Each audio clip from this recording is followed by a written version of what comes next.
Hello everyone, welcome और welcome back to my channel. तो हम पढ़ रहे थे carbon and its compound which is chapter 4। तो हम अब तक सारे रिएक्शन के बारे में पढ़ लिए थे, कैसे कैसे कार्बन कंपाउंड रिएक्ट करते हैं, फॉर्मेशन होता है, कैटलिस्ट कौन कौन होते हैं, कुछ इंपॉर्टेंट कंपाउंड भी बनते हैं। तो आज हम पढ़ेंगे कुछ कार्बन के इंपॉर्टेंट कंपाउंड्स के बारे में, which is ethanol, ethanoic acid. आगे भी बहुत कुछ है, तो हम आगे स्टार्ट करेंगे। होपफुली आप लास्ट वीडियो देख चुके होंगे एंड आपको अच्छे से क्लियर हो गया होगा।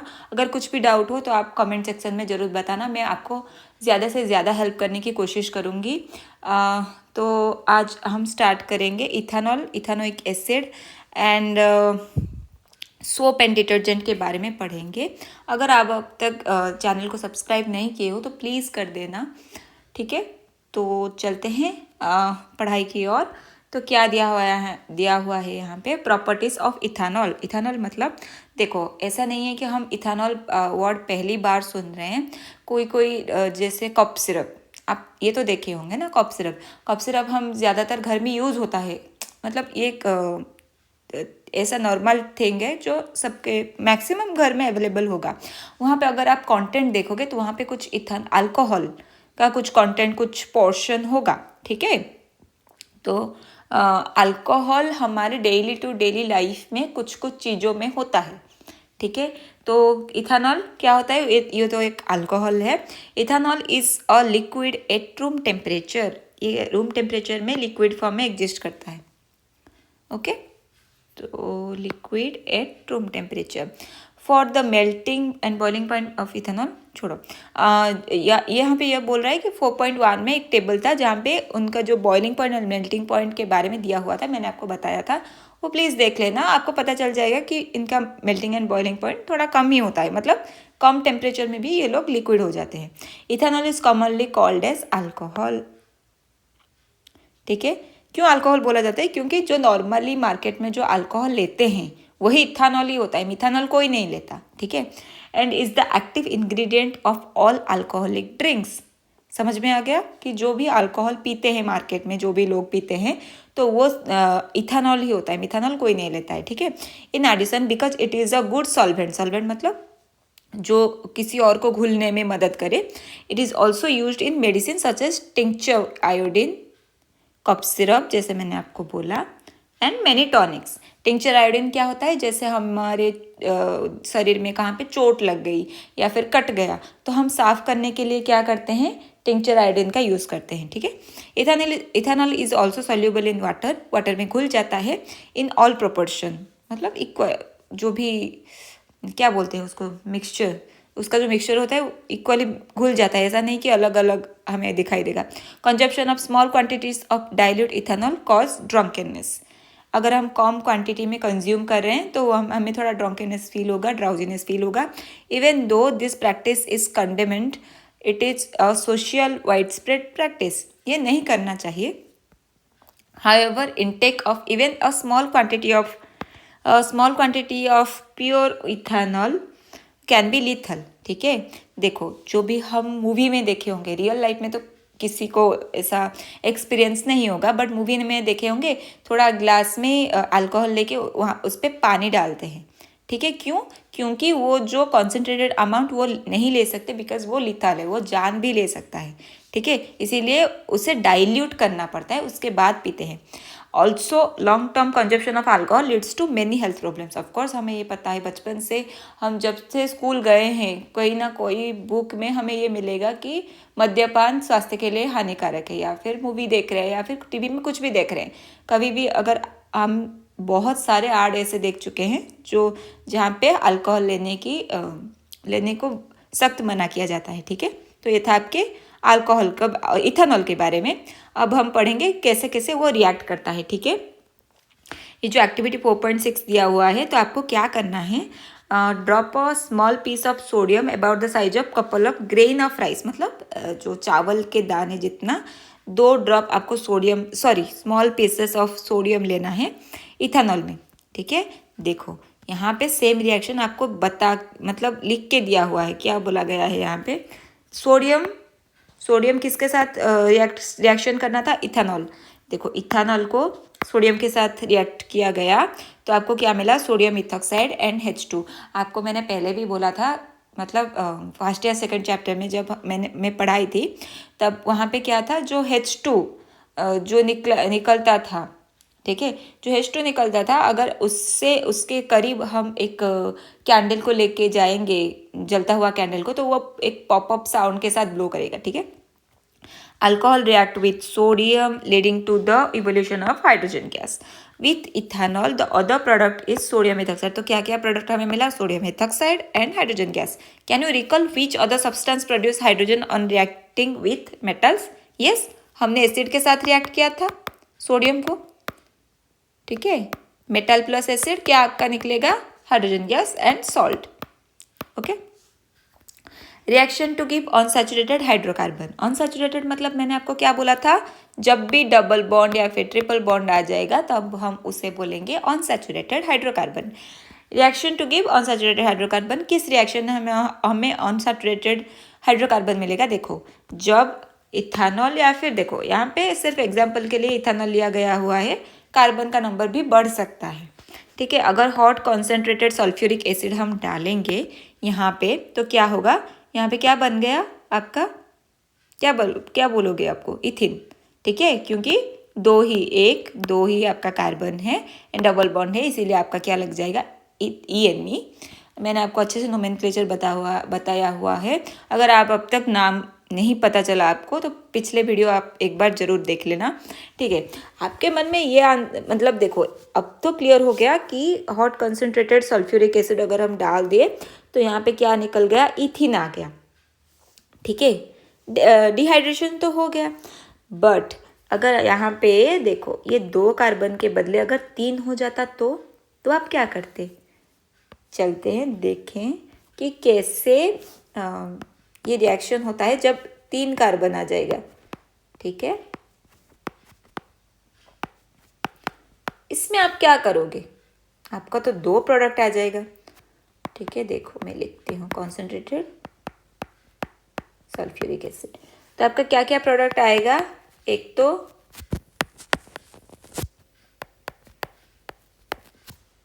ये आएगा या फिर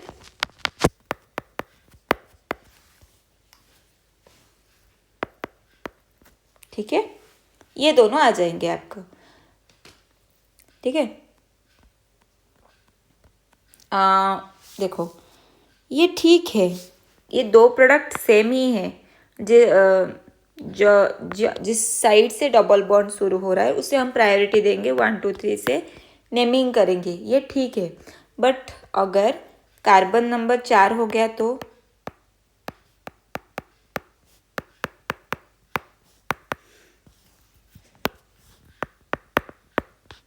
आप क्या करोगे, देखो यहाँ पे आप कंफ्यूज हो जाओगे अगर एग्जाम में क्वेश्चन आ गया तो। देखो यहाँ पे प्रोडक्ट क्या क्या बनेंगे आपके,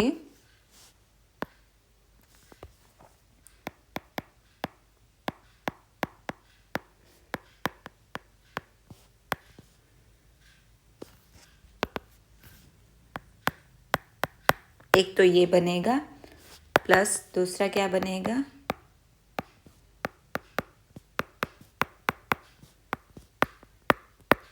ये बनेगा, और क्या बनेगा,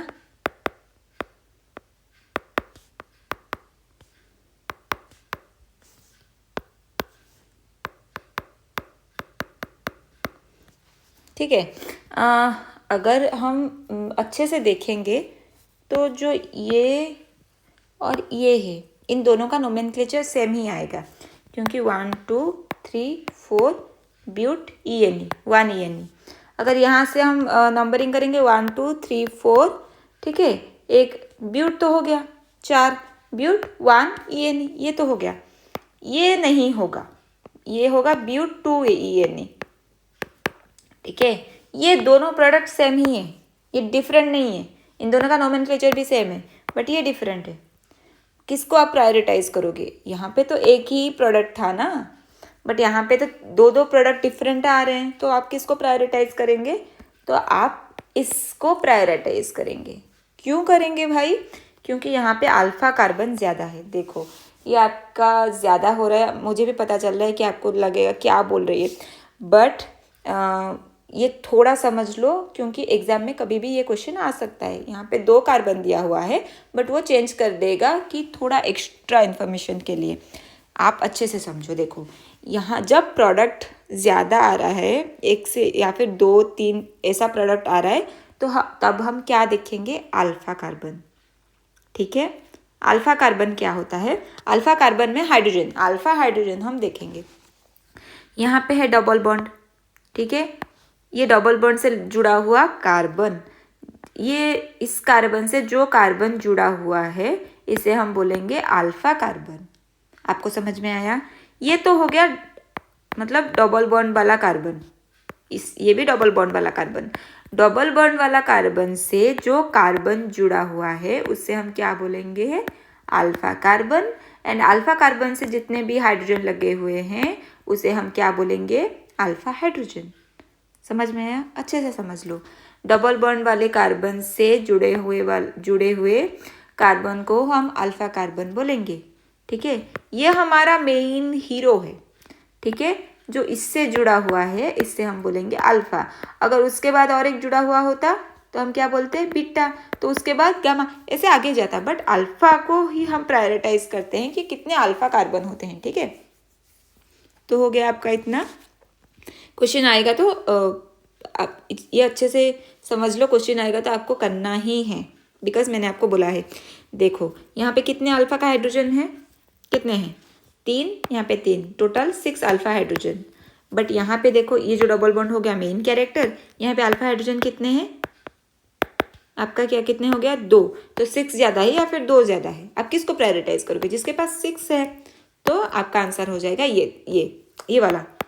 ठीक है, अच्छे से समझ के जाओ। ये बहुत ही इम्पोर्टेंट है। आप 11th-12th में भी जाके आप इस कॉन्सेप्ट को बहुत अच्छे से समझ के करना होगा। ठीक है, मार्कोनिकॉव्स रूल कहते हैं हम इसे।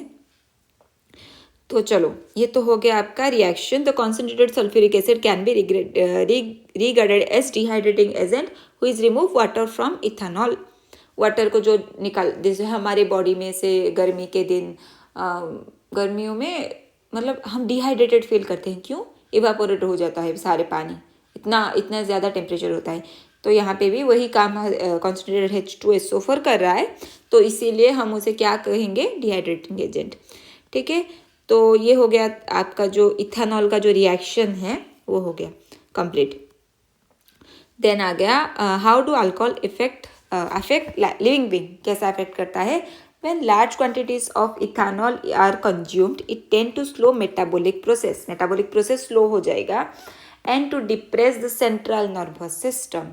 हमारा जो CNS है, ब्रेन एंड स्पाइनल कॉर्ड, जिसे हम CNS बोलेंगे।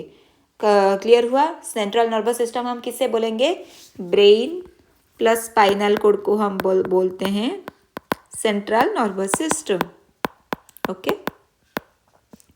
स्पाइनल कॉर्ड जिसे हम बोलेंगे central nervous system. Metabolic process क्या होता है कि जो हमारे बॉडी में हम खाते हैं, कार्बोहाइड्रेट कंज्यूम किए, प्रोटीन कंज्यूम किए एंड फैट, ऑल सारे मतलब जो भी हम कंज्यूम करते हैं वो हमारा बॉडी क्या करेगा? उसको अच्छे से हमारे सेल तक पहुंचाने का काम वो होता है। ठीक है, तो अगर मेटाबॉलिक प्रोसेस ही स्लो हो गया एंड हमारे बॉडी के एक एक सेल तक अगर खाना नहीं गया, ठीक है, या फिर ज़्यादा चला गया, तो ये होता है मेटाबॉलिक प्रोसेस स्लो कर देगा। खाना अगर नहीं जाएगा, हमारा बॉडी क्या अच्छे से काम कर पाएगा? नहीं। इसीलिए इथेनॉल कंजप्शन से हमारा एक तो स्लो मेटाबॉलिक प्रोसेस हो जाता है और एक दूसरा क्या होता है? सेंट्रल नर्वस सिस्टम को डिप्रेस कर देता है। This result in lack of coordination, mental confusion, drowsiness, lowering of normal inhibitions and finally stupor. ठीक है, तो क्या करता है ये? पहली बात तो आपका कोऑर्डिनेशन। देखो, जब एक ड्रंकन पीपल या फिर आप क्या देखे होंगे, कोई भी अगर ऐसा लोग होते हैं ना, मतलब अल्कोहल कंज्यूम करने के बाद रोड साइड में आप देखे होंगे, तो उनका कोऑर्डिनेशन ठीक नहीं होता, उनका लड़खड़ा जाते हैं। ठीक है, तो वैसा हो जाता है, लैक ऑफ कोऑर्डिनेशन, वो ठीक से चल नहीं पाते हैं। ठीक है। मेंटल कन्फ्यूजन, उन्हें कंफ्यूज भी रहते हैं। Drowsiness, slowing of normal inhibitions, stupor मतलब एक जो अनकॉन्शियसनेस होते हैं ना, वो थिंक नहीं कर पाते। The individual may feel relaxed without realising that his sense of judgment, वो सोच नहीं पाते हैं, sense of timing, muscular coordination have been seriously impaired. बहुत सारे डिफेक्ट होते हैं जो हमारा अल्कोहल कंज्यूम से हमारे बॉडी में आते हैं। ठीक है। Unlike ethanol, intake of methanol is very small quantity can cause death. मैंने आपको पहले ही बोला है कि इथानॉल हम कंज्यूम, मतलब हम तो नहीं करते, बट जो भी लोग करते हैं इथानॉल ही कंज्यूम करते हैं, मिथानॉल कोई नहीं करता। ठीक है। Small quantity can cause death. जो मिथानॉल होता है अगर स्मॉल क्वांटिटी में भी अगर कंज्यूम करते हैं तो डेथ हो जाएगा। Methanol is oxidise to methanol, ये कंफ्यूज मत होना। यहाँ पे क्या लिखा हुआ है, methanol which is alcohol, methanol which is aldehyde in the liver. जब लीवर में जाएगा ना मिथानॉल, वो अल्डिहाइड में कन्वर्ट हो जाएगा। Methanol reacts rapidly with components of cells, it coagulate the protoplasm. Coagulate क्या होता है, जैसे ना मैंने रिसेंटली एक वीडियो देखा था कि एक स्नेक का वेनम लेके एक ब्लड में डाल रहे हैं। ठीक है, आप भी देखे होंगे, कई लोग ब्लड में डाल रहे हैं और वो ब्लड ऐसे जेली के टाइप हो गया। ठीक है, क्योंकि वहाँ पे वो आई थिंक वहाँ पे वो कोआगुलेट हो रहा है। बट नॉर्मल लाइफ एग्जांपल देखें तो जो एग होता है ना पानी के अंदर, प्रोटीन का टूट जाना, सिंपली कोआगुलेट हम बोलते हैं। ठीक है। तो ये क्या करता है, मिथानॉल अगर चला गया सेल के पास एंड प्रोटोप्लाज्म को कोआगुलेट कर देगा। In much the same way egg is coagulated by cooking. Methanol also affect the optic nerve, जो आँख में होता है ना, कॉजिंग ब्लाइंडनेस। ये भी करता है। क्या कौन करता है, मिथानॉल करता है। Ethanol is an important industrial solvent. To prepare the misuse of ethanol produced for the industrial use, it is made unfit for drinking by adding poisonous substance like methanol to it. देखो जैसे जो होते हैं ना हमारा industry, बड़ा बड़ा industry होते हैं, तो उन्हें अब देखो कुछ हमारा कॉस्मेटिक्स है, जैसे कि नेल रिमूवर, उसमें भी क्या होता है हमारा इथानॉल, अल्कोहल का कुछ अमाउंट होता है। जैसे हमारा क्या हो गया, जो हाथ साफ करने के लिए कोरोना के टाइम हम यूज़ कर रहे हैं, सॉरी मेरे दिमाग में नहीं आ रहा है, सैनिटाइजर जो हम यूज़ करते हैं वहाँ पे भी अल्कोहल होता है। तो अगर इतने ज़्यादा अमाउंट में अगर अल्कोहल प्रोड्यूस हो रहा है और वो प्योर अल्कोहल है, तो वो मार्केट में चला जाएगा, मिसयूज हो जाएगा। जो अल्कोहल कंजप्शन करते हैं वो तो कहीं ना कहीं से मिल जाएगा ना उन्हें, तो ये बहुत ही ज़्यादा ख़राब होगा हमारा सोसाइटी के लिए।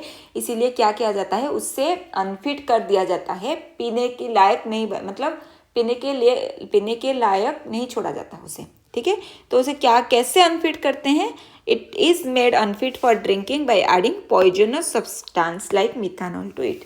अगर मिथानॉल मिला दिया गया तो वो अनफिट हो जाएगा, क्योंकि मिथानॉल बॉडी के अंदर जाके मिथानॉल में कन्वर्ट हो जाएगा एंड जो कि हमारे बॉडी के लिए सही नहीं होगा। ठीक है। Dyes are also added to colour the alcohol blue so that it can be identified easily. उसे कलर भी कर दिया जाता है, तो ऐसे डीनेचुरेशन ऑफ अल्कोहल हो जाता है, जिसे हम क्या बोलेंगे, डीनेचुरेटेड अल्कोहल, क्योंकि वो पीने के लायक नहीं है। ठीक है, डीनेचुरेट कर दिया गया। देन आगे अल्कोहल एज ए फ्यूल, उसे हम फ्यूल के तरह भी यूज़ कर सकते हैं। Sugar cane plants are one of the most efficient converters of sunlight into chemical energy. Energy मतलब एनर्जी हमें प्रोड्यूस करने में भी हेल्प करता है। Sugar cane juice can be use to prepare molasses which is fermented to give alcohol. ये हम सबको पता है कि जो शुगर कैन होता है, जो उसके जूस से हमारा जो शराब जो भी कुछ बनता है, सूरा या फिर। Some countries now use alcohol as an additive in petrol since it is a cleaner fuel which gives rise to only carbon dioxide and water on burning in sufficient air। देखो बहुत सारे ऐसे गैस जो petrol होते हैं, diesel होते हैं, वो कार्बन डाइऑक्साइड के साथ भी बहुत ही बुरी गैस एमिट करते हैं हमारे जो एनवायरनमेंट को। तो जब सिर्फ कार्बन डाइऑक्साइड वाटर हमें मिल रहा है एज अ लास्ट प्रोडक्ट, तो ये बहुत अच्छा नहीं है, बट उनके कंपैरिजन में तो अच्छा ही है, ठीक है। तो कैसे पता चला, आपको पता चला कैसे हम अल्कोहल को फ्यूल के तरह यूज़ करते हैं, एंड बहुत सारी चीज़ जो मैंने आपको बताया कैसे उसका रिएक्शन होता है। रूम टेम्परेचर में वो लिक्विड होता है, उसको हम कॉमनली अल्कोहल बोलते हैं, बहुत सारी चीज़ों में हम यूज़ करते हैं। ये था इथानॉल के बारे में। अब आ गया इथानोइक एसिड, ठीक है। Ethanoic acid commonly is called as acetic acid and belongs to a group of acids called carboxylic acid. ये कार्बोक्सिलिक एसिड का मेंबर होता है, okay. 5 to 8% solution of acetic acid in water is called vinegar. 5 to 8% solution of acetic acid in water. अगर water में हम 5 to 8% अगर लेके हम मिला रहे हैं एसिटिक एसिड, उसे हम क्या बोलेंगे? विनेगर, जो हमारे घर में होते हैं, चाउमीन वगैरह बनाने के टाइम मम्मियाँ यूज़ करते हैं विनेगर। तो कुछ एग्जाम में क्वेश्चन ऐसे भी आ सकता है कि विनेगर का जो कैसे बनता है कि अगर पानी में 5 to 8% solution of acetic acid चला जाए तो उसे हम क्या बोलेंगे? विनेगर बोलेंगे, ठीक है। विनेगर ज़्यादातर पिकल बनाने में, जो अचार होता है ना, अचार बनाने के टाइम यूज़ होता है,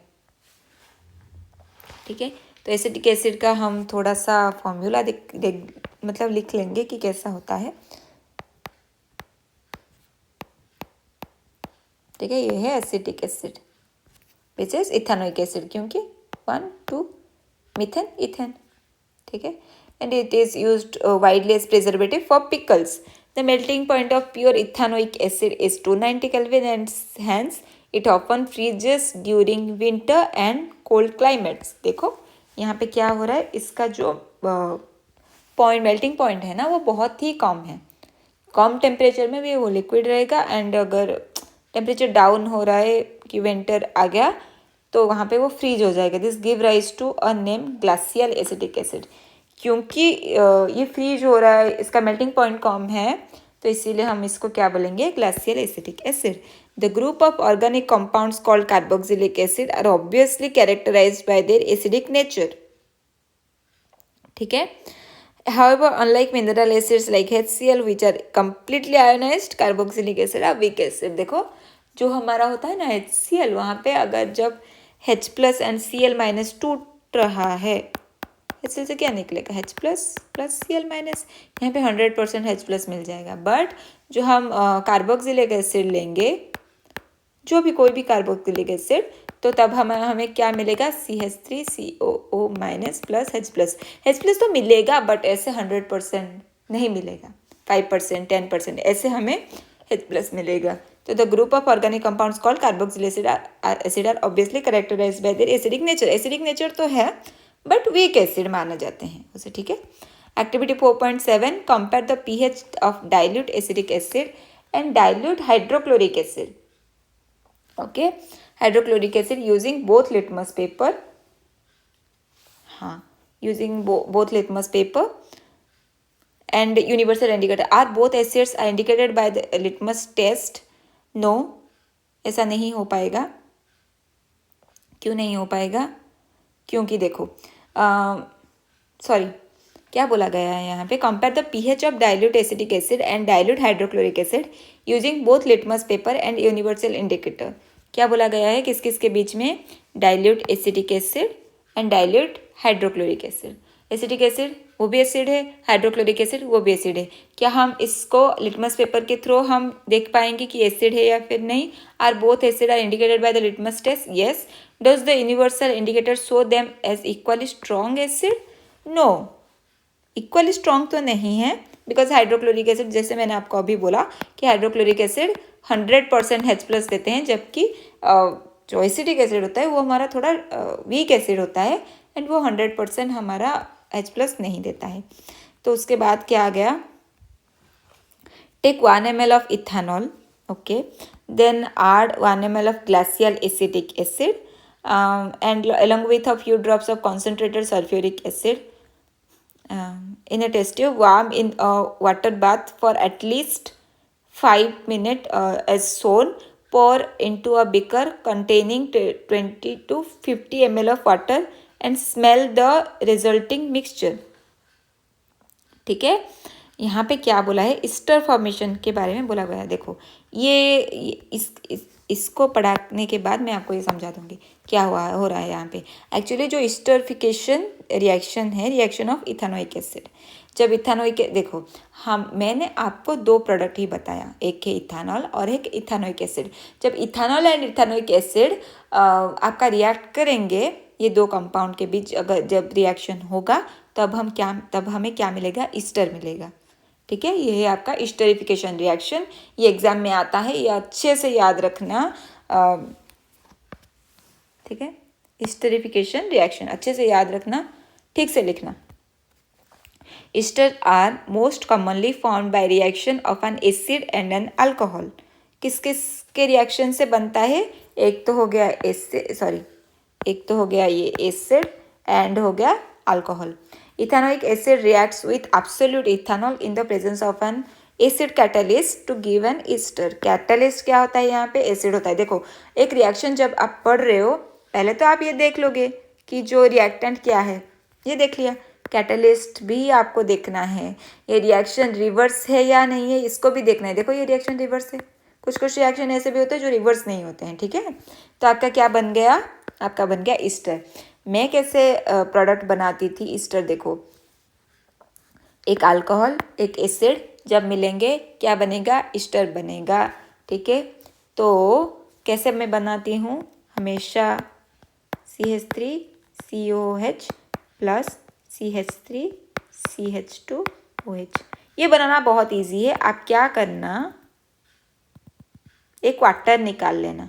ठीक है, ये जो वाटर है आपका निकल गया, आपका क्या बचा उसके बाद, CH3COO देन CH2CH3।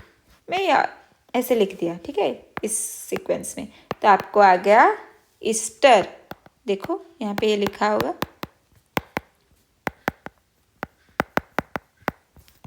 देखो आपका आ गया प्रोडक्ट। ऐसे ही हमेशा बनाना, दोनों को जोड़ देना। ठीक है, इससे उल्टा के इसको थोड़ा घुमा देना, इसके पास जैसे कि OH ये साइड एक जगह पे आ जाए, उसके बाद ऐसे कट करके एक वाटर निकाल लेना, जो भी बचा उसको जोड़ देना, तो आपका आ जाएगा ईस्टर एंड H2O। ठीक है, generally ester are sweet smelling substances. ठीक है, ये थोड़ा याद रखना। These are used in making perfumes and as flavouring agent.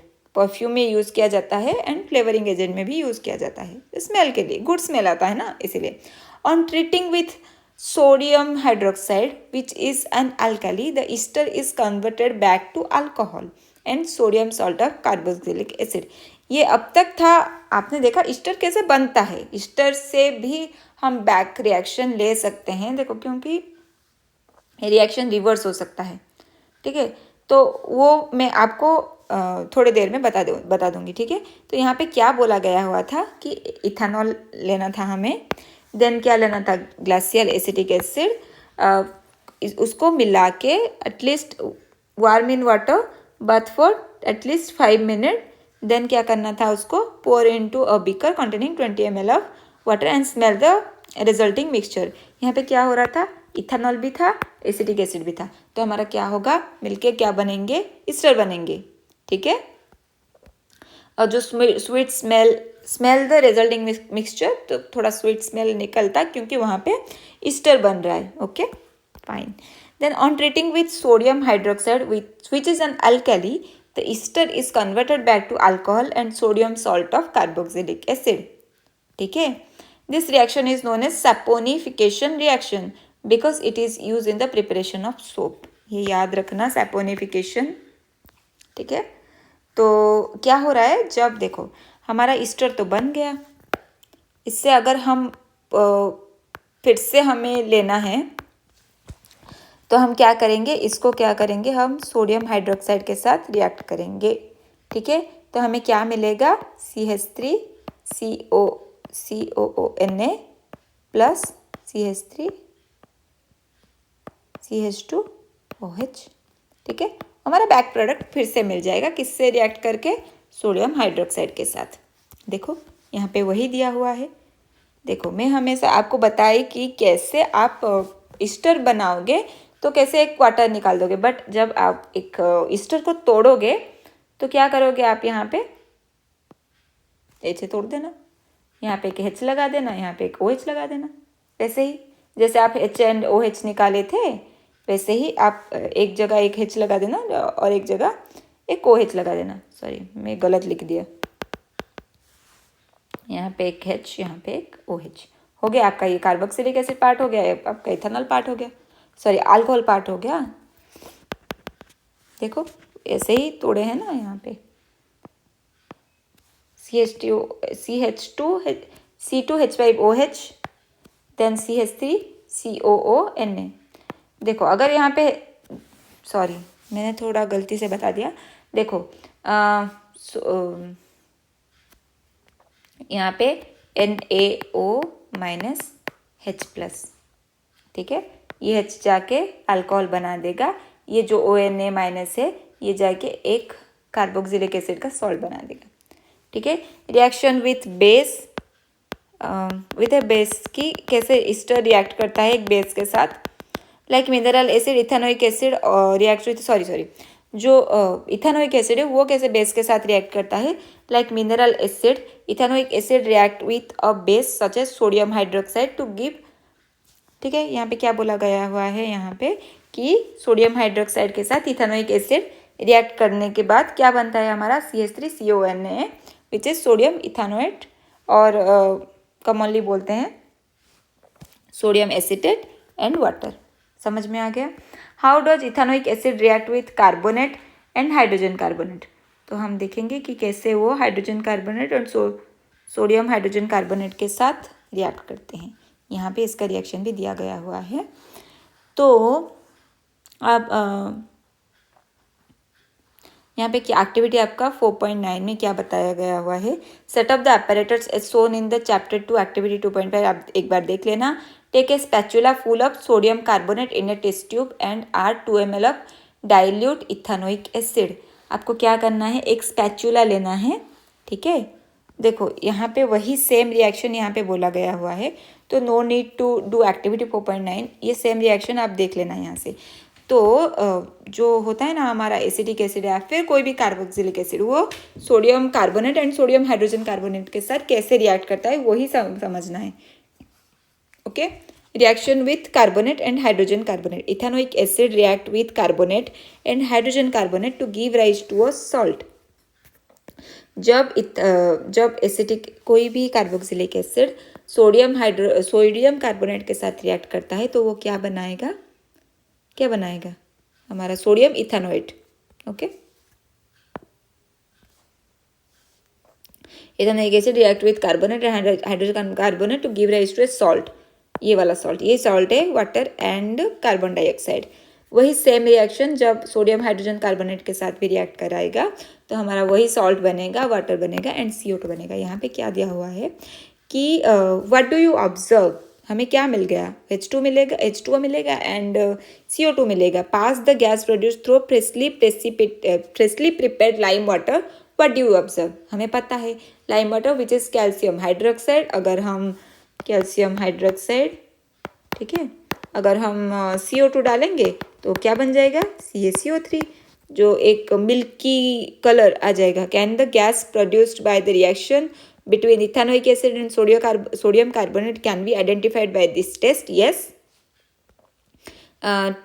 Gas हम आइडेंटिफाई कर लिए क्योंकि जो जब आप फ्रेशली प्रिपेयर्ड लाइम वाटर में अगर ये वाला रिएक्शन का जो गैस निकल रहा है उसे अगर हम डालेंगे फ्रेशली प्रिपेयर्ड लाइम वाटर में तो वो थोड़ा मिल्की वाइट इस जैसा कलर आ जाएगा, तो हमें पता चल जाएगा कि ये कार्बन डाइऑक्साइड है, क्योंकि हम पिछले क्लास में पढ़ चुके हैं कि कार्बन डाइऑक्साइड जब कैल्शियम हाइड्रोक्साइड के साथ मिलता है तो कैल्शियम कार्बोनेट बनाता है एंड वो थोड़ा कलर उसका वाइट आता है। ठीक है, repeat this activity with sodium hydrogen carbonate instead of sodium carbonate. Okay, समझ में आ गया आपको। तो इतना था आपका इथेनॉल एंड इथेनोइक एसिड के बारे में। देन क्या क्वेश्चन बोला गया है यहाँ पे कि जो how do you how would you distinguish experimentally between an alcohol and carboxylic acid? Carboxylic acid and alcohol को हम डिस्टिंग्विश करने के लिए एक तो लिटमस टेस्ट कर सकते हैं, सोडियम बाइकार्बोनेट टेस्ट कर सकते हैं, एंड कुछ और टेस्ट है जो आप हायर क्लास में जाके पढ़ोगे. तो थोड़ा आप सोचना कि हम किस किस टेस्ट से हम इसको डिस्टिंग्विश कर सकते हैं. मैं आपको नेक्स्ट क्लास में बताऊंगी, बट आप थोड़ा सोचना. Okay. Then what are oxidising agent? मैंने पहले भी बता चुकी हूँ कि जो खुद को रिड्यूस करके किसी और को ऑक्सीडाइज करते हैं उसको हम ऑक्सीडाइजिंग एजेंट बोलेंगे. थोड़ा आप एक्सपेरिमेंट करना, थोड़ा सर्च करना कि ऑक्सीडाइजिंग एजेंट कौन कौन है. मैं आपको मैं आपको नेक्स्ट क्लास में इस 2 क्वेश्चन का आंसर ठीक से बताऊंगी. ठीक है, आप थोड़ा सोचना. अगर मैं हर बार ही सब कुछ बता दूंगी तो कुछ फ़ायदा नहीं होगा. ओके. थैंक यू ऑल कि मेरे वीडियो को लास्ट तक आप आखिरी तक देख रहे हैं. Thank you for watching my video. Please like and subscribe कर देना अगर आपको पसंद आ रहा है. एंड प्लीज़ आप अपने एग्ज़ाम की तैयारी भी अच्छे से करना, अच्छे से नोट बनाना ताकि आपका बेस क्लियर हो जाए. Thank you for attending my video.